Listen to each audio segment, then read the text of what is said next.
Welcome to Pratham Sai Academy classes, and in this video we are about to start with the centripetal acceleration. What is centripetal acceleration? And we are going to derive the formula for this, that is the derivation. So for centripetal acceleration, we know that whenever an object moves in a uniform circular motion, at any instant the direction of the velocity changes. So therefore, the motion of an object or the uniform circular motion is always an accelerated motion. And the acceleration of the object when it is in uniform circular motion is called centripetal acceleration. And why it's called centripetal? Because it is always directed towards the center of the circular path. So we can say that it is the acceleration with which and the acceleration of an object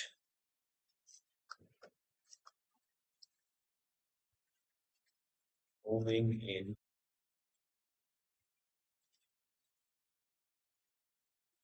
uniform circular motion, and with this acceleration it is attracted towards the center of the circular path. So it means object is attracted towards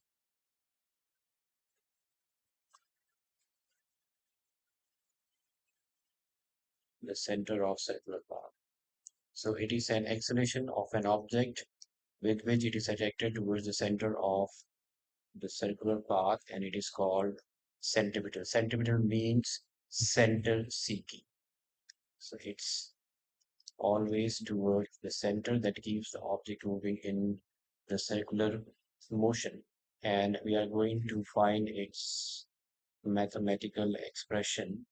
For that, let's consider an object that is moving in a uniform circular motion or in a circular path. Let's say this is the center, and let's say the initial position of the object is A, and it's at time 0. An object moves to final position B at and the time changes to t, and when the object moves from A to B, the angular displacement is given by theta. So let a body starts from A and moves to B.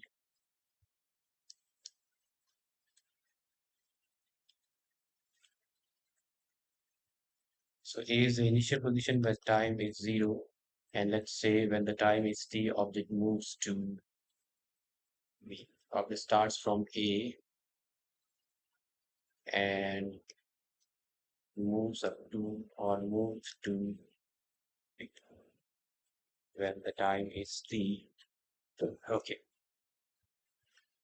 or in time t. Now we know that the linear velocity, so linear velocity is given by displacement by time. So in this case, the object is moving in circular motion, so the linear velocity is replaced by angular velocity, which is given by omega. The displacement, linear displacement is replaced by angular displacement, which is theta, and the time is t. So for uniform circular motion, its angular velocity is equal to theta by t. And if we cross multiply this, which gives us theta is equal to omega into t.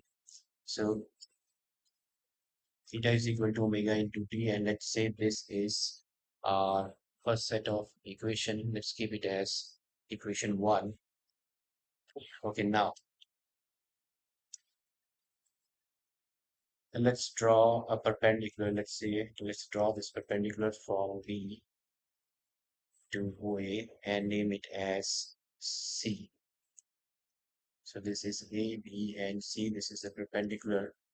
Okay, so this is the horizontal distance which is denoted by X. This is the vertical distance which is denoted by Y. So what we have done here, we have drawn PC perpendicular to OA such that now OC is the horizontal distance. So we are going to denote OC by X, and BC is the vertical distance. So we are going to denote it by Y. Okay. Now we are going to use the triangle of vector addition. So this is OC, this is AB, and this is OB. This is the radius. So the position vector of OB is R vector, and OA is also position vector is r vector because it's the radius. So in triangle OBC, so we are using the triangle OBA, sorry, okay, OBC. So in triangle OBC, we are going to use the triangle law of vector addition. So we can write here that using triangle law of vector addition. So using triangle law of vector addition, so we see that the vectors OC and CB are in the same order. So it's OC plus CB is equal to the vector OB is in the opposite order. So this is OB vector. So rather I can write it as OB vector is the resultant. So OB vector is equal to OC vector plus CB vector. Now OB vector is the position vector R. OC is X, and we know that towards the x-axis, the direction towards the x-axis is given by I cap. So this is the horizontal xi cap plus this is CB, and towards this y-axis, the vertical distance is denoted by y cap. So this is j cap. So this is y j cap. So this is j cap. Okay, now let's keep this equation as 2.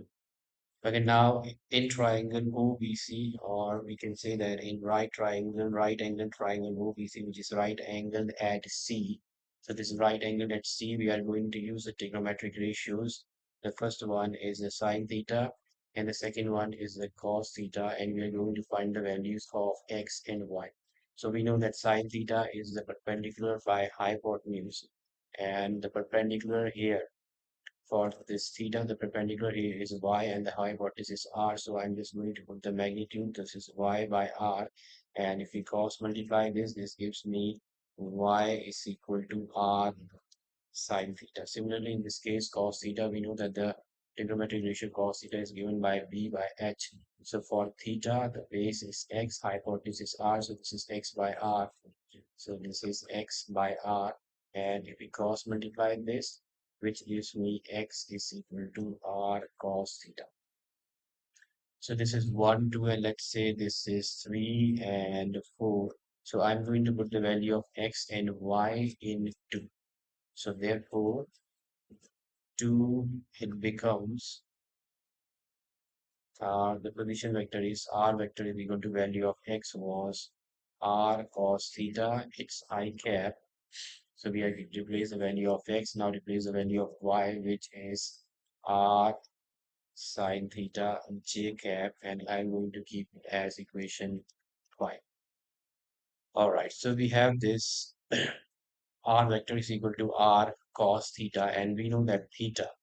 Now the theta is omega into t, so we are going to replace the value of theta here.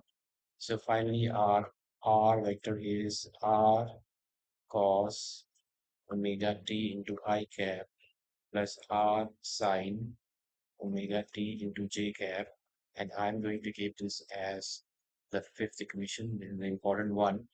Okay, now I'm going to differentiate this with respect to t, so I'm going to differentiate this equation 5 with respect to t. So differentiating with respect to t, we get, so differentiation of r is dr by dt, and the differentiation of this. Now r is constant, so I'm going to just put the differentiation first, and I will explain how this is being differentiated. I cap plus differentiating with respect to t.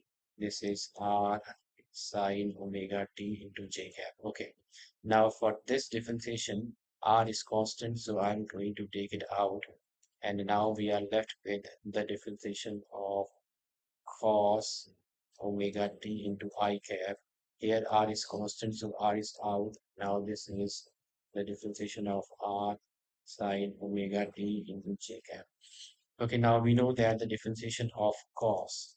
So the differentiation of cos x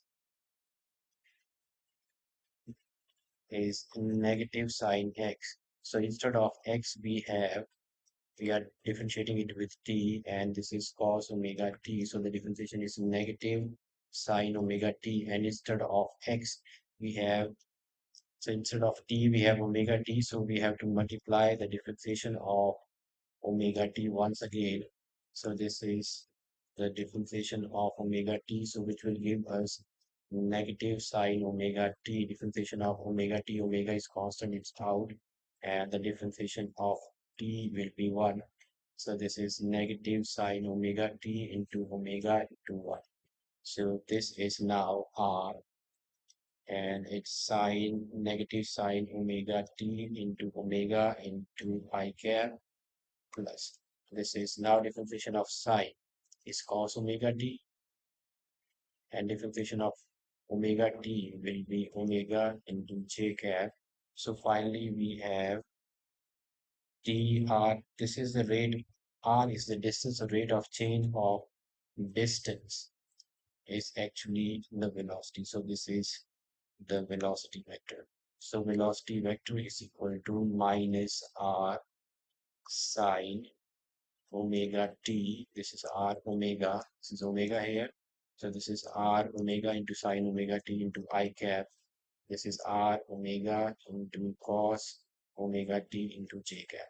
Okay, so this is the equation for the velocity because we have to find the acceleration. So we are going to differentiate this once again. So differentiating again with respect to t we get. So differentiating again with respect to t we get. So this is the differentiation once again dv by dt. Okay, now here the differentiation would be, this is constant, so this will be out, minus r into omega, and differentiation of sine is cos omega t, and differentiation of omega t is omega plus. Now r omega is constant, so this is out. Differentiation of cos is negative sine omega t, and differentiation of omega t is omega into j cap, and write it as I cap and j cap. Okay, now finally the rate of change of velocity with time is the acceleration vector. So this is minus r omega into omega is minus r omega square into cos omega t into I cap, and this is negative, so this is negative r omega square into sine omega t into j cap. Okay, and in this case, what we are going to do, we are going to take negative omega square out, and we are left with r cos omega t I cap plus negative is out, so this is plus, and this is r sine omega t into j cap. Okay, and now this is our fifth equation, so this is actually r vector. So r cos omega t I cap plus r sine omega t, this is the, so a vector is equal to minus omega square into r, and we got this from the fifth equation. So this is from fifth equation. Okay, and if we have to find the magnitude, so this is equal to minus omega square into r, and negative, this negative sign indicates that this acceleration is opposite to the direction of the radius, because the radius is, this is the position of the radius vector, so acceleration is opposite to this along the radius towards the center.